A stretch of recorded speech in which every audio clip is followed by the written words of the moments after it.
फरवरी 2019 में बालाकोट हमले के बाद हमने देखा कि मुतवातिर भारतीय जाराना अज़ाइम में इजाफा होता चला गया, जो ताहाल किसी सूरत भी जो है वो थमने का नाम नहीं ले रहा। और उसके साथ साथ अभी जो रीसेंट डेवलपमेंट है वो ये कि भारत जो है वो उसने दरख्वास्त दी है और बहुत ज़्यादा कभी इम्कानात है इस बात के कि भारत को जो है अक़वाम मुत्तहिदा का गैर मुस्तकिल मेंबर के तौर पर जो है सिक्योरिटी काउंसिल का जो है 17 तारीख को होने वाले इलेक्शन में उसको इलेक्ट कर लिया जाएगा। उसके बाद यकीनन भारतीय पावर्स जो है वो बहुत ज़्यादा अपनी उरूज पे पहुंच जाएंगे। और उसके साथ साथ भारतीय अज़ाइम जो है उसमें भी जो है वो कुछ नहीं कहा जा सकता कि किसी भी किस्म की कोई नफ़ी होगी। इन तमाम हालात में कि जबकि दुनिया एक साल से ज़ायद अरसे से इस तमाम तर सूरत हाल को देख रही है, ना सिर्फ बालाकोट हमला बल्कि उसके बाद जो है वो कश्मीर में आर्टिकल 370 का रिवोक होना, इसको दुनिया नज़रअंदाज करते हुए कैसे भारत जैसे मुल्क को जो इस वक्त इंतहा पसंदी की उरूज पर है उसको जो है वो एक मेंबर की हैसियत से सिक्योरिटी काउंसिल में लाना चाह रही है। और इनसे जानने की कोशिश करेंगे कि ये आज के मौजूदा हालात में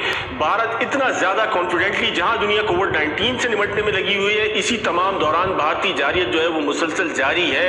और जिस किस्म के अज़ाइम का जिक्र किया जा रहा है यकीनन वो किसी से ढके छुपे नहीं है। उसके अलावा अगर बात कर ली जाए तो इकॉनमी की जो सूरत हाल की, अगर मौजूदा इकॉनमी की जो इकनॉमिकल सूरत हाल भारत की ख़राब है यकीनन, लेकिन मुस्तकबिल के जो दावे किए जा रहे हैं नरेंद्र मोदी सरकार की जानिब से वो बहुत ज़्यादा जो है वो होपफुल है कि मुस्तकबिल 2024 में $5 ट्रिलियन की जो है GDP के दावे किए जा रहे हैं। तो ये तमाम क्या सूरत हाल बनती है, ये जो इस्तेमारी या इंटरनेशनल इस्टेब्लिशमेंट या इंटरनेशनल पावर्स जो है क्यों ये तमाम तर हालात को इग्नोर करते हुए भारत को इस मेंबरशिप देने पर जो है वो रजामंद होती जा रही है। इसके साथ साथ अक़वाम मुत्तहिदा में गैर मुस्तकिल अरकान के तौर पर भारत का 17 तारीख को होने वाले इलेक्शन में इलेक्ट होने के बाद क्या सूरत हाल बनेगी। भारतीय रवैया यकीनन तारीख में इस हद तक एग्रेसिव नहीं रहा जितना कि आज है। मुनीर अकरम साहब हमारे साथ मौजूद है। मुनीर साहब, क्या सूरत हाल देख रहे हैं इस तमाम तर रवैये के बाद भारत का 2 साल के लिए इलेक्ट होना गैर मुस्तकिल अरकान के तौर पे,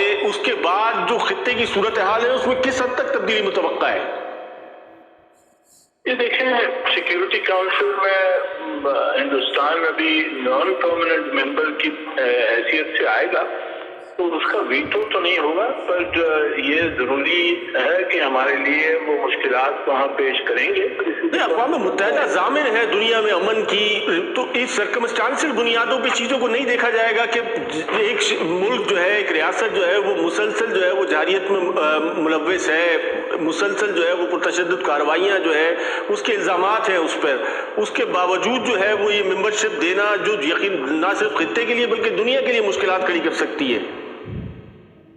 हाँ जी, देखें, जो इंटरस्टेट रिलेशंस होती हैं उसमें हर मुल्क जो है वो अपना नेशनल इंटरेस्ट देखता है, मोरालिटी उसमें ज़्यादा काम नहीं करती है।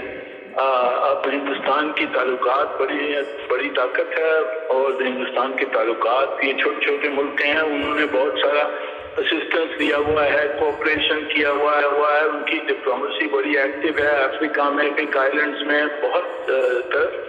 तो उनको इस वजह से उनको सपोर्ट मिलती है और एंडोर्समेंट मिलती है। और जो हमारी मुश्किलात हैं वो यही है कि एक बड़ी ताकत के खिलाफ हम मुखालफत करते हैं। जी देखें, इसका इस वक्त बहुत देर हो गई है, अब इसका मुखालफत करने के लिए तो किसी और को खड़ा करना पड़ेगा ना, कि कोई और मुल्क आए उनको अपोज करे।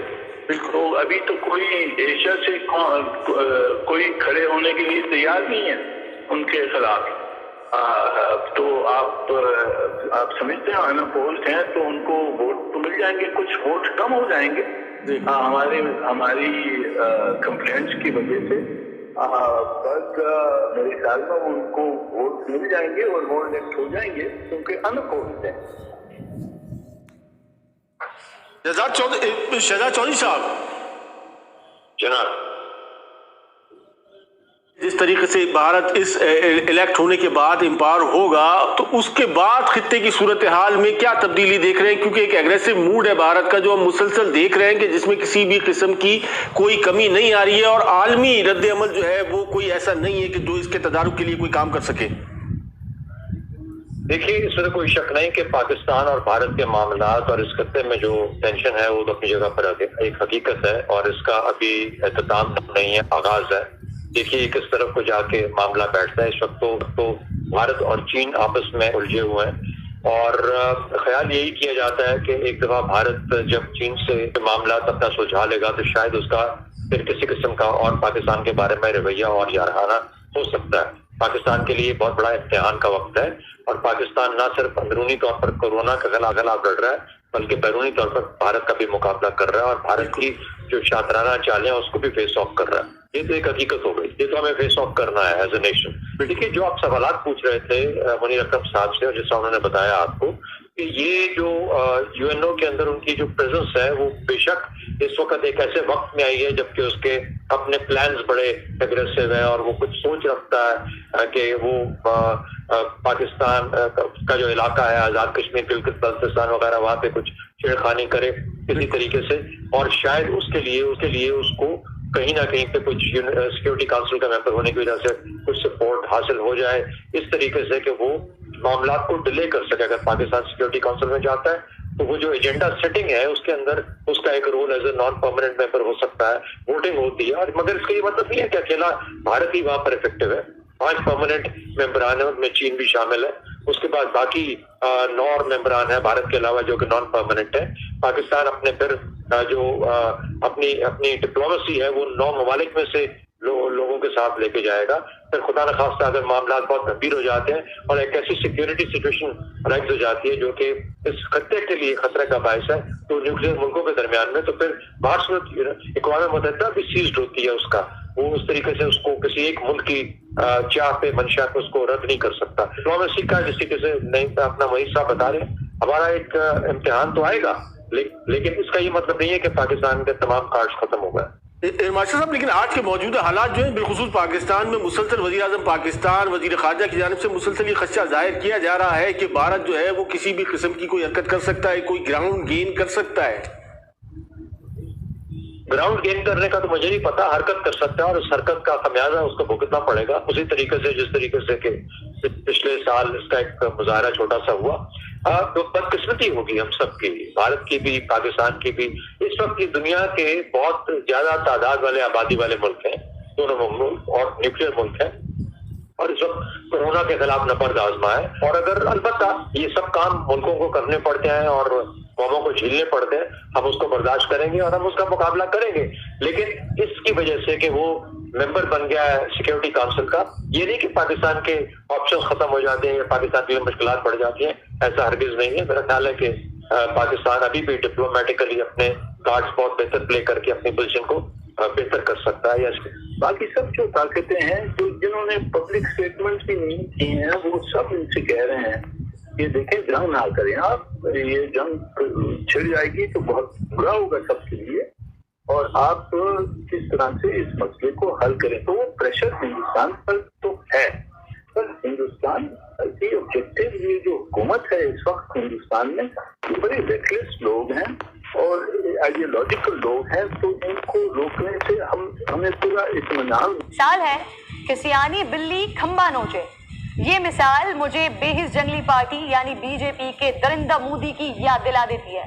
मार पड़ी है लद्दाख में, जिल्लत का मजा चखा है चीनी फौज के हाथों, पैरों में गिरे हैं ताकतवर फौज के, वहां रोते बिलखते मिन्नतें करते रहे और कश्मीर में जुल्म कर रहे हैं मजलूमों पर, मार रहे हैं निहत्तों को। दरिंदा मोदी तुम्हारा बुरा वक्त खुद लिख रहे हो।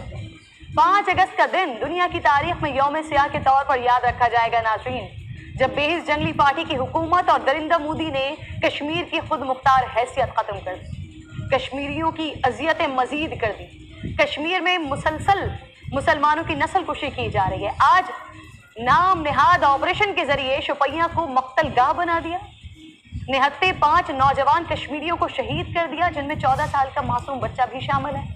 ये पिछले 3 दिनों में तीसरा वाकया है। हालिया दिनों में शोहदा की तादाद 20 हो गई है। कई मकानों को इन दरिंदों ने तबाह कर दिया है। दुनिया ये दहशतगर्दी देख नहीं रही, देख ना ले। इंटरनेट सर्विस बंद कर दी गई है यहाँ पे। अब जबकि बर्बरियत ज़दा फैसले को 1 साल होने वाला है, कश्मीरी माओं की आंखें रो रो कर खुश्क हो चुकी हैं, बच्चे कई दिन भूखा रहना सीख चुके हैं, बीमार बगैर दवाओं के गुजारा करना सीख गए हैं। अब भी दरिंदा मोदी की नफरत में कमी नहीं आ रही है। दुनिया कोरोना से लड़ रही है, इंसानियत बचाने की कोशिशों में लगी हुई है, लेकिन मोदी और उसके हवारी बेहिसी, बेशर्मी और दरिंदगी की रैंकिंग में निचले नंबर्स पर नहीं आकर दे रहे हैं। आज भी अपना टाइटल बरकरार रखा हुआ है। भारत नस्ल कुशी की बुनियाद रख चुका है नाज़रीन। कर्फ्यू, गिरफ्तारियों और नजरबंदियों पर, नौजवानों की दर्दनाक चीखें लाउड स्पीकर पर सुनवाने पर, बहनों बेटियों की इस्मतें तार तार करने पर, दुनिया भर में पाकिस्तानियों की तरफ से होने वाले मुजाहिरों के बाद भी भारत की ढिठाई इस बात की दलील है कि वो अपने फैसले कर चुके हैं। अब हमने अपने फैसले करने हैं। इस जुल्म और सितम की दास्तान पर उम्मत मुस्लिमा की खामोशी बेहिसी की हदों को छू रही है।